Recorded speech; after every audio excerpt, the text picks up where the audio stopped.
Hello, welcome back to Leith Central. It's been a quite quiet month on the board itself. I've put some road markings down, there's some bus stops in place, as well as done some more of these little scale model scenery litter bins stuck together and painted up the railings ready for the bus depot from scale model scenery. So it's been quite quiet on the board itself, so we're going to have a look at some stuff that's been on the workbench this month. First of all, I've got the body of the 20-ton fixed tanker built. So that's progressing along nicely in the queue. I've also got finished a wagon kit. We've had a couple of new wagon arrivals, and I've been working on these peco Scenecraft bus kits, modifying them into the Edinburgh version of that bus. So I've got one completed and I've got one just up to paint now. It'll take you through a step by step in a bit, but we're going to have a look at what the new arrivals are and the completed kit, and also some kits that I've got in the pipeline, looking at a video where we're going to compare the entry level wagon kits and which ones are the best to start with.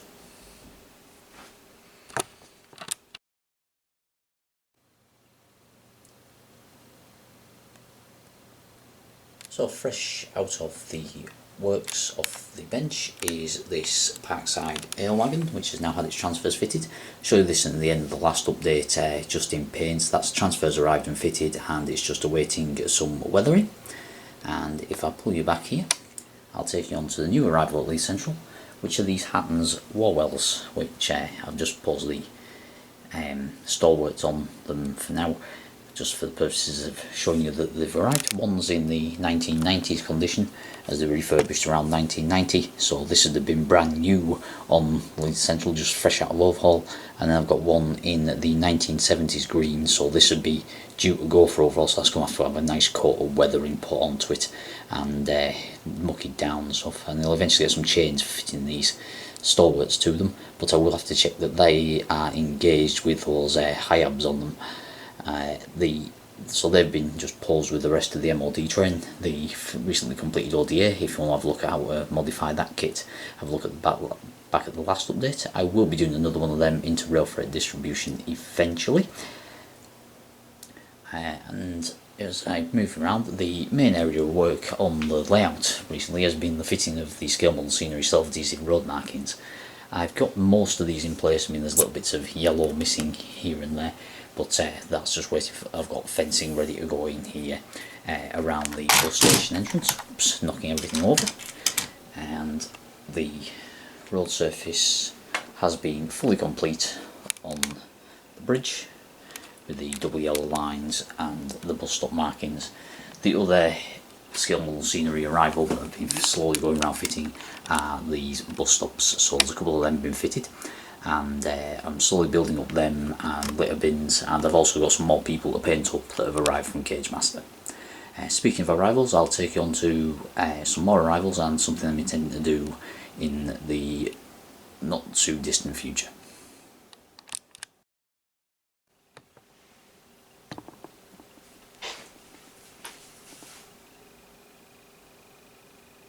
Okay, so one question I was asked recently was what wagon kits I prefer and what's the best ones to start with by one of our club members. So I thought I'd have a look at this. So what I've done is I've got myself 4 kits from the major manufacturers. I've got some Parkside 24.5 ton hoppers, which I was working on anyway.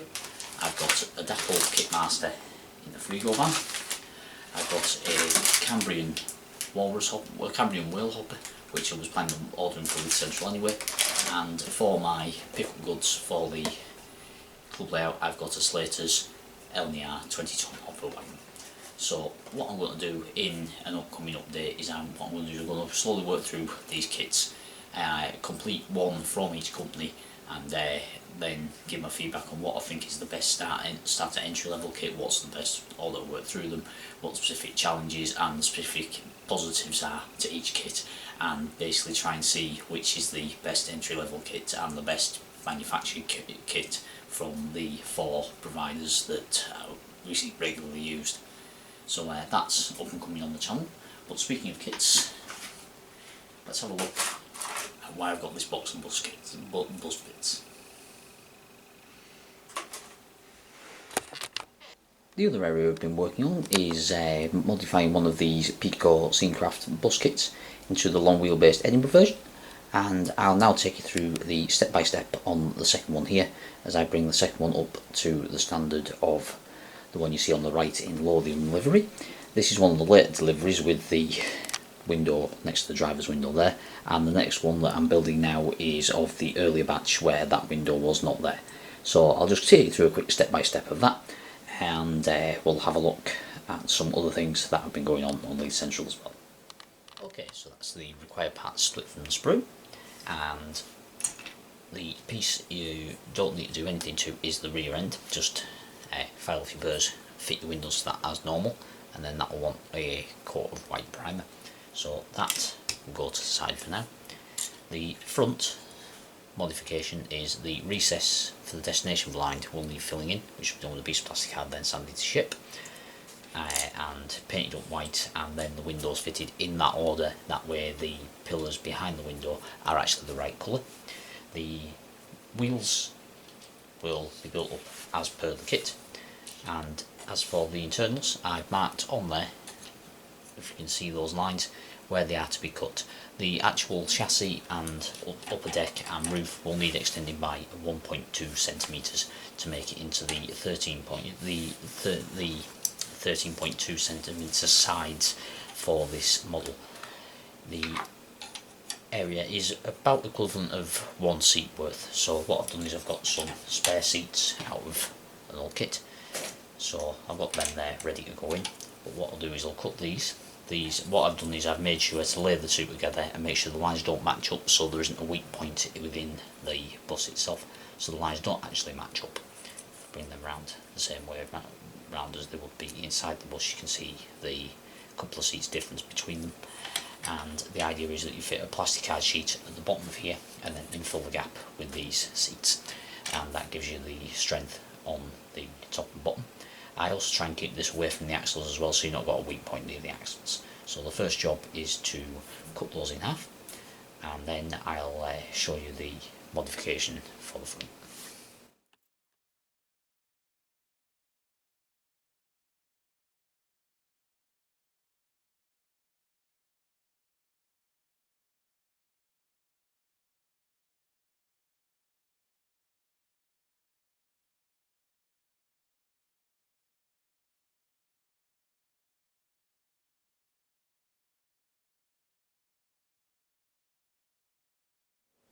Okay, so to extend the floor, we've now got the split piece there.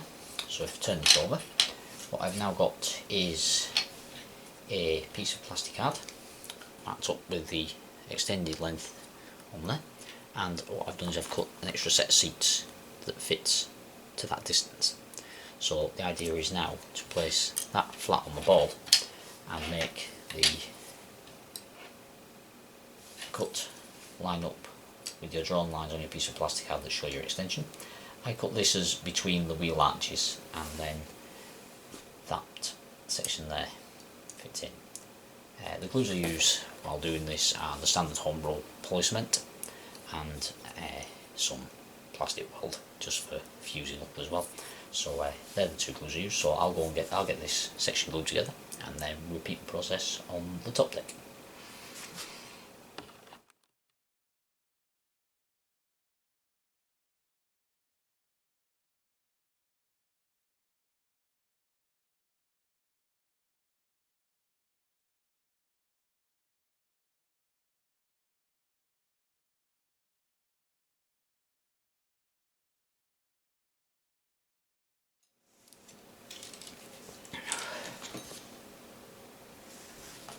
Okay, so that's the floor joint together, and you may have also noticed I've actually removed two seats here due to this being a double door vehicle. I've actually removed two seats there.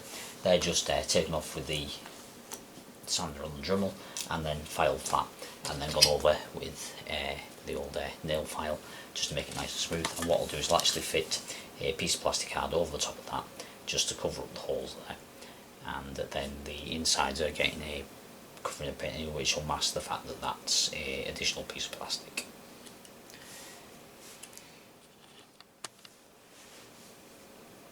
Another word of warning when you're doing these interiors is on the later version with the staircase further back, you will have to move the top half of the staircase back to here, at least one seating space. So you remove this seat here, file that flat as I did with those here, and then move the staircase back. What you'll find is if you turn the seat sideways and cut an indent into it, you can use that to form the base of the stairwell, and then just fit the higher stairs further along to match up with this. And on the top deck, rather than cutting halfway along, add your additional seats in front of the stairwell, so you've got 2 seats in front of the staircase there.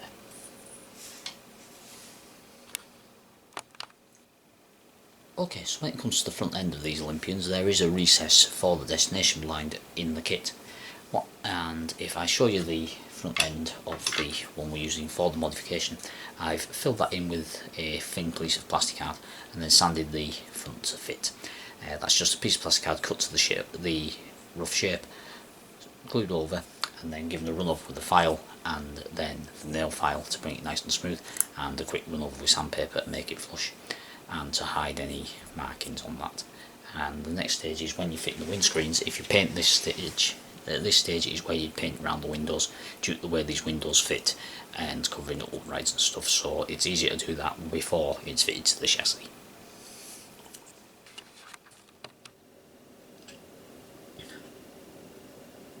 Okay, so with the ends and the interior painted, you can then stick the ends on as per the instructions to the lower deck.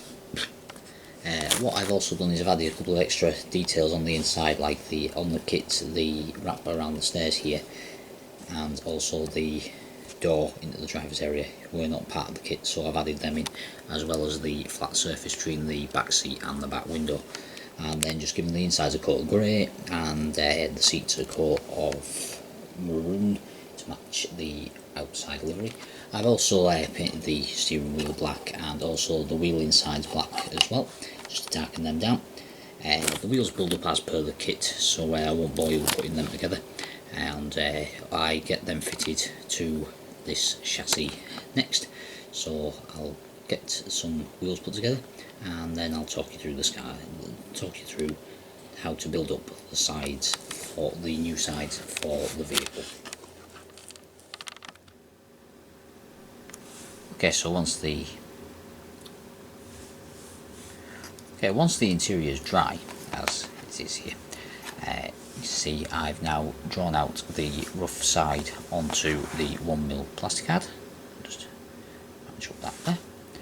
The idea is you cut that out with the large areas opened up for the windows and the wheel arches, and then on the thinner plastic card the details are more prominent, where you show the window frames and everything are shown on this one, as well as holes where grills and like filler caps and everything are embossed out of this sheet. So the first thing to do is to cut out and fit. I tend to start with the driver's side, mainly because you don't have to consider the doors at this point, and you can just get the rigid 90-degree layout of the bus a lot easier with this side. So I'll make a start on this side, and the idea is you get this side fitted and then you'd fit the interior upper deck, and then that gives you a good adhering face for fitting the other side to, which I've already got the construction lines drawn for that side here. And I'll get on to I'll get this side on and fasciaed, and then I'll get on to, once I've got the other side on and fasciaed, I'll get on to how I do the doors, which fit to the back of this before it goes on, so the doors are actually embossed.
Okay, so that's a quick run through of the superstructure going together, and you may notice me filing the roof to shape on the second one there.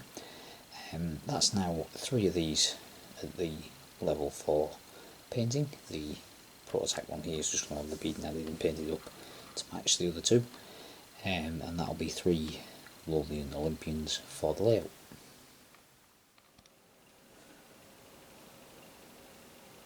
Okay, so that's the Olympians posed on the layout along the station forecourt, with the Leyland National there, all Leyland buses. The Eastern Scottish one just needs some transfers to finish off, as does the second Lothian one, so that's 2 complete. I have another kit there for building another Eastern Scottish one in a more up-to-date livery, which was a 1990 livery. So all the buses I aim to be at the right period for the layout, which is a unique challenge with Edinburgh, as they had the long wheelbase buses that aren't regularly produced. This is my way of providing a representation of those buses. So I hope you enjoyed something slightly different this update. Remember to like, share and subscribe, and go and have a look elsewhere on the channel for all the updates on railways and public transport, and I'm even starting to upload some of my heavy haulage stuff now if you want to go and have a look at that. So enjoy your modelling, I hope you're keeping safe, and let's hope lockdown's over with sooner rather than later so we can go and get some taking some photos of the real thing. Cheers!